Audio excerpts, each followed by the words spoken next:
So I always have to check if my mic is on because I never know. Okay.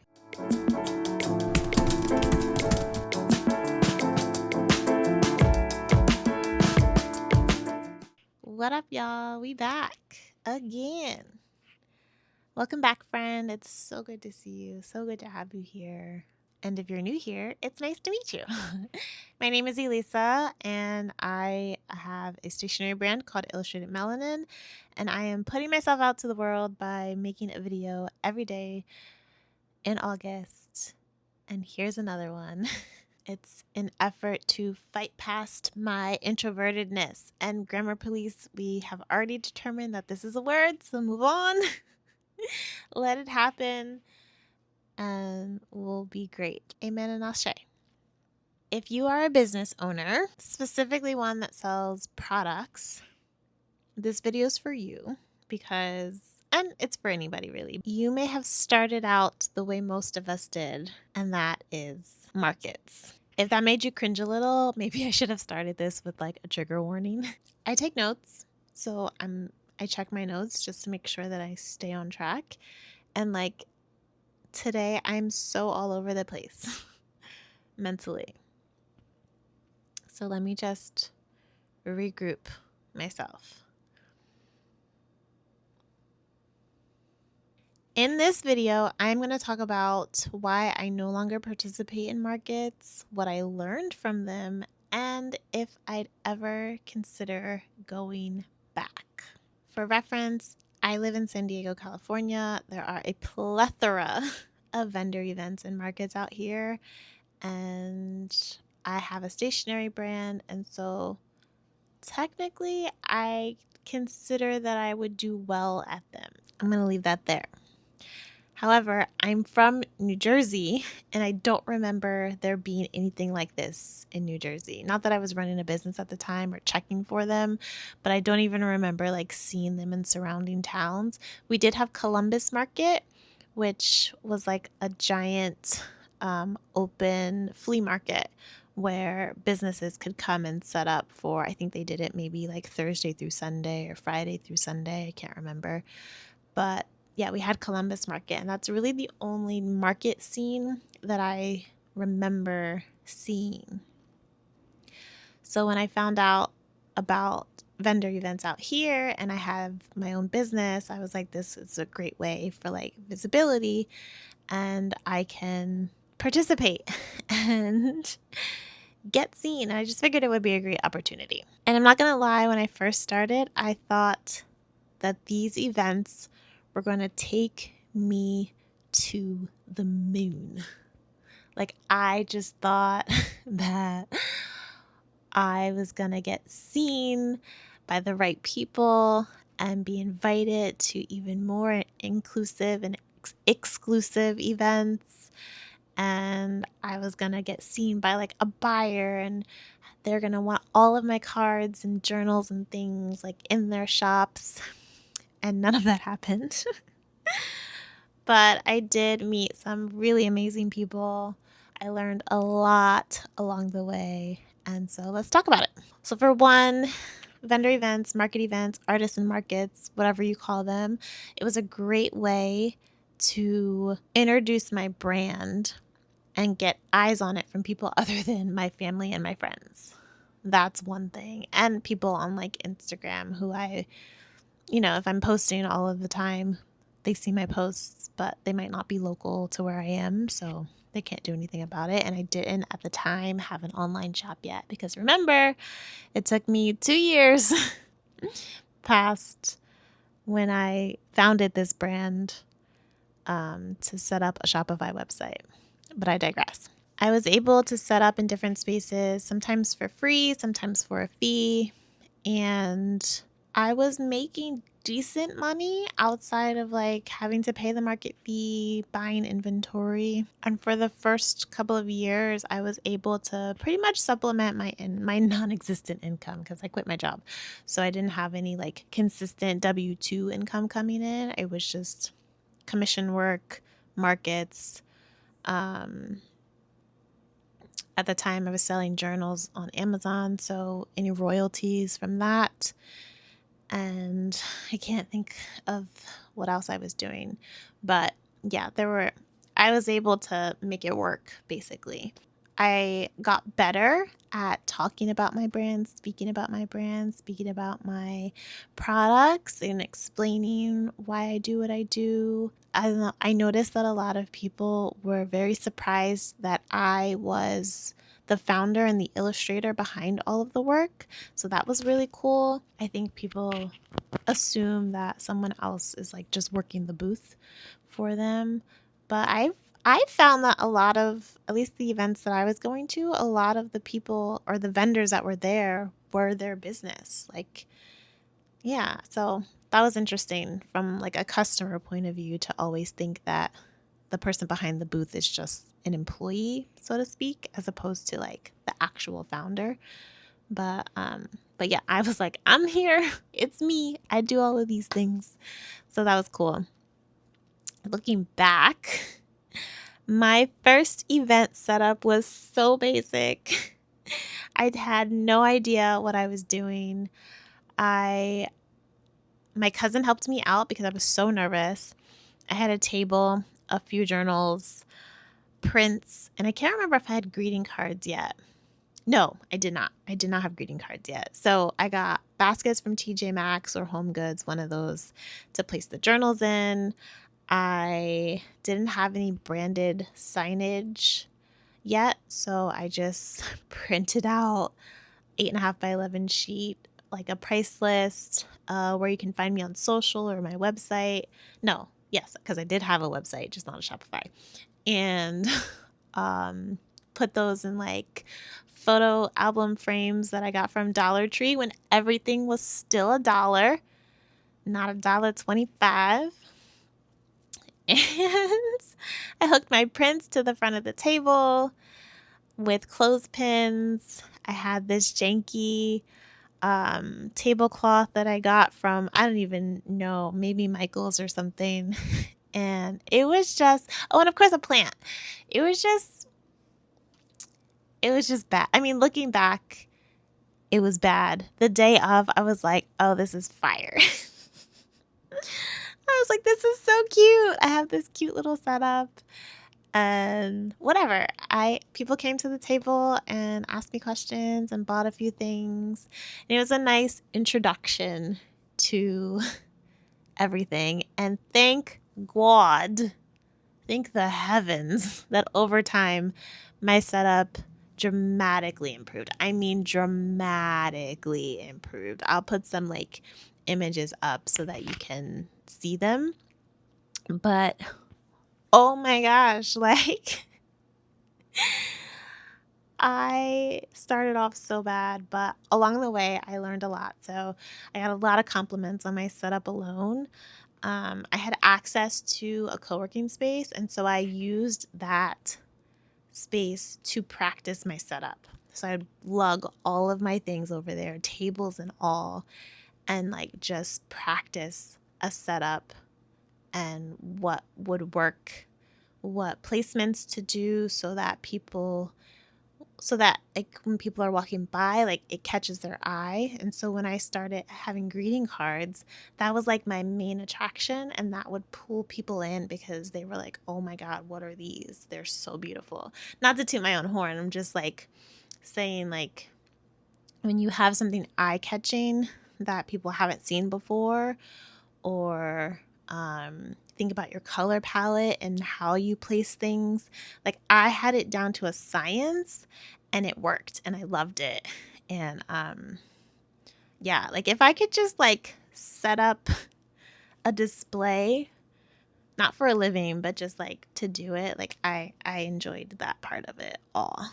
I mostly stayed local when I did events, so local to San Diego. I traveled up to LA a few times. I had an opportunity to vend at one of the Black Love Summits in LA, and it was, mwah, it was so good. There were so many people there. I got to meet Tabitha Brown, and to this day, I regret not following up with that, but maybe one day eventually I will get my life together. I met Angel Lakita Moore. She was so sweet. yeah, I met a lot of people. I got out of my shell because for the first part of it, I was so nervous and I wasn't really like talking to people that would come to the table. And you have to talk to people that come to the table. Like they're expecting you to engage with them and to let them know who you are and what you do and why you do it and why they should buy from you. Because I mean, sometimes, yes, seeing the product alone will do it, but 9 times out of 10, when you add yourself to the equation and they're now buying from you because they believe in you and they believe in your story and they value what you have to say and what you have to provide for them. So I definitely learned that and got way better at it over time. So I'm grateful for that opportunity. I'm glad that I had a good, I think, 4-year span of doing markets. And by 2023, 2024, I was done. So here in San Diego, like I mentioned before, there's a lot of markets and it was becoming so oversaturated. I mean, markets galore. I was out there every weekend for like 2 years, solid every single weekend. Like I had a vendor event. I had no social life because I had a vendor event. I had a market. I had this. I lived and breathed markets. I was so exhausted. Here, there was just so many of them. And because they were becoming oversaturated, they were also becoming crazy expensive, like insanely expensive. And that eats into your revenue and your profit. So if you have market fees, some of them even take a percentage on top of the market fee. So say it costs you $50 to vend and they take 10% of your sales, which you would have to send them in at the end of the day. Some of these markets would cost upwards to $250 or $500, and just for like 4 or 5 hours of you sitting there selling your products. So then you also have to factor in travel, food, paying for inventory, and most importantly, your time. And that is one thing that I did not even consider as as a part of any of this. But your time is everything for these markets. So yes, the event may be from 12 to 4, but that means you have to be there by 10 to set up, which means you have to be up by 8 to be able to get your morning life together, get everything together, pack your car, get there by 10, set everything up, people from 12 to 4, and then break everything down by 5 o'clock to hopefully be home by 6. God forbid you didn't cook dinner, so now you have to cook dinner so that you can eat and then shower and all of these things. So like your day is done. You pretty much worked a 12-hour day from 8 a.m. to 8 p.m. before you can settle down and then like rest for the night. And then God forbid you have to do it all over again the next day. So time is a huge factor that I did not consider when I was doing these events, because I was like, oh, I made, I don't know, $600 one time.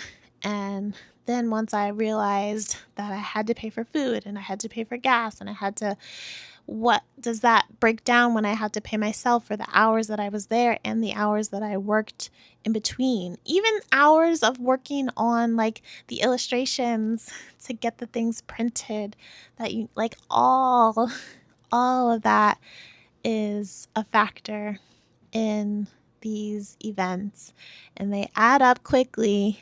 And if you're not making way beyond your projected like revenue goals, like forget it, like you're just out of money and it's just not sustainable. And that is another reason why I had to pull back, because I was like, I'm taking all of my time, it's taking all of the money, it's not really anymore producing money. And any money that I make has to just go back into another event. So for me, it just wasn't worth it financially. It wasn't worth it time-wise. And bring in the fact that I'm an endo girly. So periods fall when they fall, and they always happen to fall on a market day, also because I was doing them every weekend. And I did not have the capacity, the people skills, the emotional capacity to show up and be all that I needed to be for these events. And that took a huge toll on me personally and professionally. And so I had to start like recusing myself from certain events because some events just seem to always fall on my period. And I was just like, I can't do it. Yeah, I was miserable, and it showed. And I was like, this is time. It's time for me to step back, reevaluate things, and find another stream of income that can supplement what I was doing with markets. And so that's what I did. I wish I could say like I made enough to be able to hire someone to work the markets for me, because that would have been ideal, right? Like I'd still be able to be out in the community promoting my work and selling products, and just have somebody else at the helm representing the brand. Like that would have been ideal, but I just didn't have the wherewithal and the financial runway to be able to pay someone consistently to do that, because I would also have to train them to know how to do it and how to set everything up, and then provide them with the inventory and the tables and the signage, like all of that. So there's just a lot that goes into maintaining and sustaining a market lifestyle, and I couldn't keep up with it, and I think that I'm okay with that, honestly. In the long run, I think my body is definitely better for it. My mind is definitely better for it. I'm glad that I had the time that I had when I was doing the markets. And I think, if you're just starting out as a business owner and you have a physical product that you want to sell, and you're in a local community that you want to get to know more of, then I think it's a great opportunity and space to try out and see if you like it, and give it time, because every single market's different. You might make $600 in one market, and you might make $3, not $3, but like you might make nothing, honestly. It's just a variable that you have to consider. You also might make upwards of like over $1,000. So know your price points is another thing, to make sure that it's worth it for you, basically. Now, will I ever go back to doing events? I don't think so. For now, absolutely not. I think I would definitely have to hire someone to be there to represent the brand. Not everything is in the ministry of the founder. Let me tell you that right now. Like, you don't have to do it all.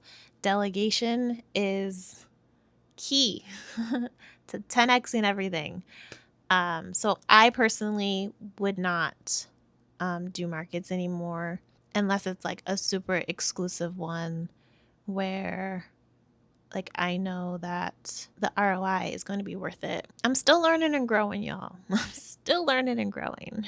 I'm sure I missed a lot of things in this video. So if you want me to do like a follow-up, maybe like tips and tricks, because I keep thinking of other things that I could have mentioned now that I'm like thinking about it. But yeah, it's already, I guess, enough to stop here and maybe make a like part 2. But yeah, let me know if you want me to even bother with making a part 2 about tips and tricks and other things to consider when doing markets, vending at markets, artisan markets, vendor events, whatever you want to call them.